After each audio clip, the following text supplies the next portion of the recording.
and greetings all. This is Malik Assad Jafar, and today we're going to be talking about the thoughts, emotions, and actions or behaviors of the addicted mind. Let's get right into it.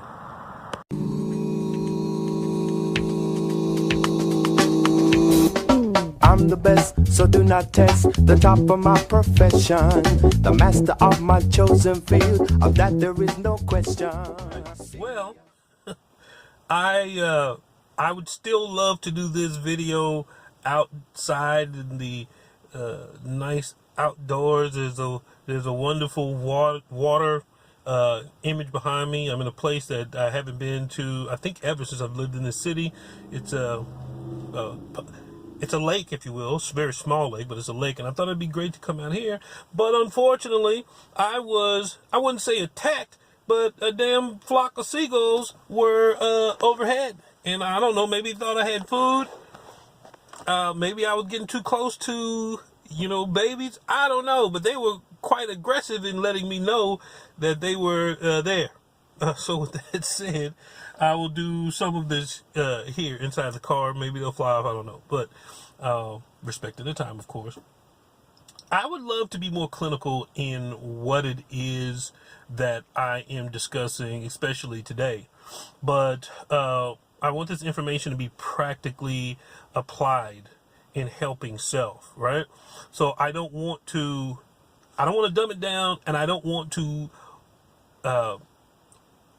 express it in such a way that only clinicians would understand, so I'll just keep it as basic as possible. I will say this, that if you're wanting to research what it is that I'm talking about, some of the source or the foundations of where I'm coming from with this information, you might want to look into something that is called DBT, which is called dialectical behavioral therapy or theory. Okay, you might want to look into that, and that's the root of where this is coming from, not CBT, because I was talking to someone else the other day about that. But in any event, the last video that I produced, we were talking about these 8 main emotions, the foundation, and those emotions were love, passion, joy, and hope. Also, it was fear, anxiety, depression, and guilt, shame and guilt. And so those are the 8 emotions, the foundations to looking at how to do something different, how to create change in regards to your behavior and your outcomes. Emotions that influence problematic behavior, in my opinion, have to be addressed and have to be looked at in order to create change. And what we're going to go in today is the format as to seeing how an emotion ends up taking place. When you start having problematic behaviors, you have an emotion that ends up taking place first, then an action, very sudden, abrupt, immediate, impulsive, you name it, whatever the case is. Whatever the action is that's motivated off the emotion, it's usually not something good. And if you don't have a negative consequence from it at that point in time, you probably will sooner or later. And then last comes the thinking, the process, the cognitive dynamic for some to justify, rationalize, and explain why things went down the way that they did, which is really, to be perfectly honest with you, it is incongruent with the whole process. It is incongruent for that to take place when you really look at the development of the addicted mind. I say addicted mind, but the problematic mind, or the mind that creates consequences for them that are, negative. How about what I want to do today is I'm going to do something just a little bit different. I want to kind of give you, I'm going to break this format down and show you the development on how it takes place. Initially, like I said, it starts off with CBT, but maybe my diagram will do justice in what it is I'm trying to explain and what we can do about that. When you first are exposed to a situation, there is no true emotion attached to it. First, there's a thought, then emotion, and your actions or your behaviors after that. I'm watching a video or dealing with a teacher for the first time, and I think they're weak because of certain variables, you name it. But I can't have a genuine feeling about it because it is the first time I'm exposed to it, whatever that is. Uh, this is why you can initially feel a certain way about, walking into a room or watching this video and then feel differently afterwards. That's because it wasn't a genuine feeling when you walked in. You saw certain dynamics that made you think very quickly, and then that elicited an emotional response within. And afterwards, you're like, oh, it wasn't so bad.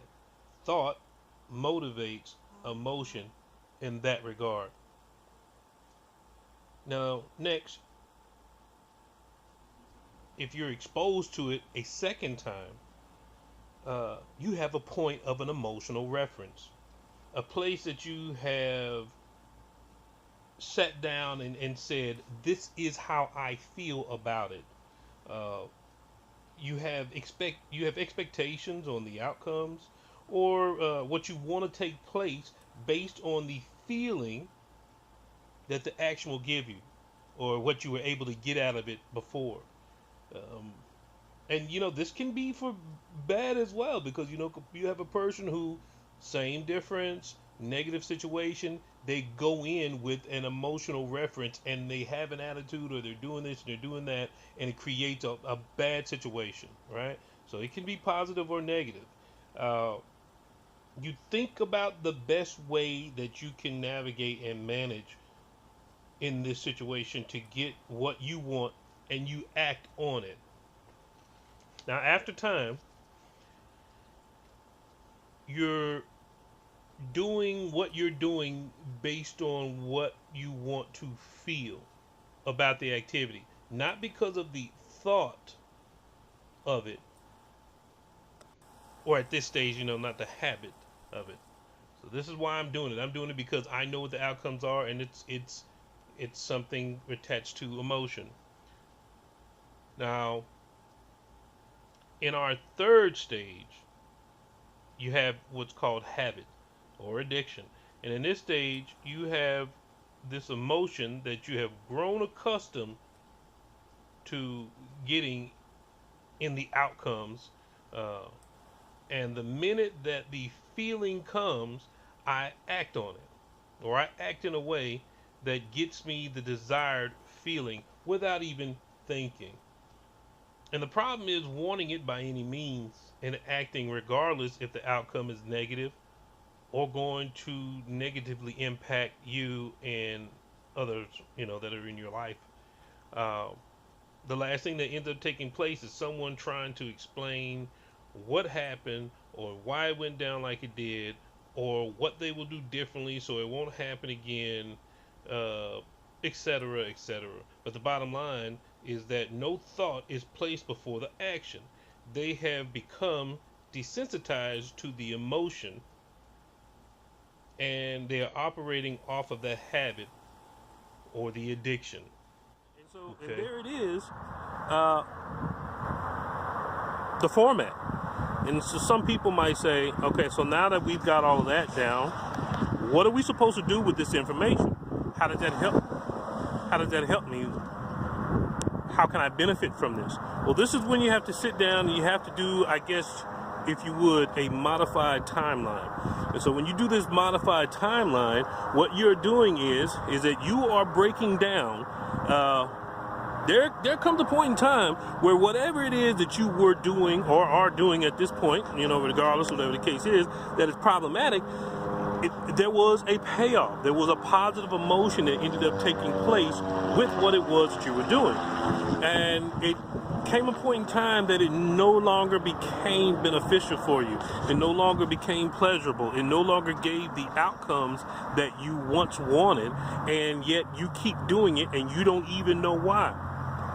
Whether this is about a person, whether this is about a substance, whether this is about an action. And some of the biggest issues that I have, well, not have, but that I've noticed people have is when you're dealing with a substance, all you have to do is, not all you have to do, but one of the things you do is you remove yourself from the substance, because the ingestion of the substance has a lot to do with the motivating factors of why I keep doing fill in the blank. But when you're dealing with an action such as cheating or stealing or gambling, there's no ingestion of a substance. It is just the internal dialogue, this chemical reaction that you have going on inside that is causing you to act in the way that you are. And it can become difficult, but nevertheless, at the end of the day, what am I supposed to do with this information? I take this information, I use the third format to recognize, hey, this is the emotion that is taking place to cause me to act out without thinking. So, search your 8 emotions. Some people will do things because it gives them a progressive and positive feeling, or it used to give them that. And some people do things because they are running from something, such as depression or a bad breakup. So you have this bad breakup and you use substances to cope with the breakup. But guess what? You use a substance, and even after you use the substance to do the act or steal or fight somebody or do whatever you're doing, you're still broken up. You're still fill in the blank. You're still in that same dynamic regardless of the substance that you take. So, a person they need a temporary absence of, and then after a while, when it's no longer giving them that, and they feel this emotion that they're running from, whether it's sadness or depression or whatever the case is, or anxiety, will I die alone? Will I ever have somebody else again? Or, or just whatever the case is, they go to it without getting any resolve and don't know why they keep doing it. So, with that being the case, fish, experiment, look at your history, look at your timeline, look at when it was positive or beneficial for you, if it ever was, but just do the timeline. And then once you do this timeline, you sit down with a therapist, counselor, or anyone, a trusted friend or life coach, you name it, but you process, okay, this is the emotion that I am dealing with that is causing me to act and fill in the blank.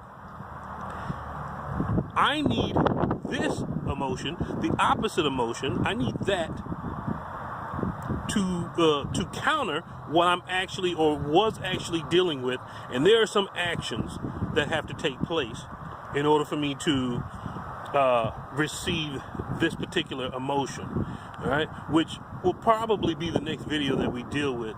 This is one of the reasons why I've been coming out to these bodies of water all over the city, because I want to go, this is water's, not to get too deep, but as far as like grounding is concerned, I've been going to different bodies of water throughout the city. So let's say, for example, I myself sometimes become angry at things, and so I come to a lake to ground myself and feel better or different or just opposite of what it was that I was feeling, which, kind of seems like a good video to put out there in regards to anger. But in any event, stay safe, be blessed, and I will see you next time. Peace. Bam.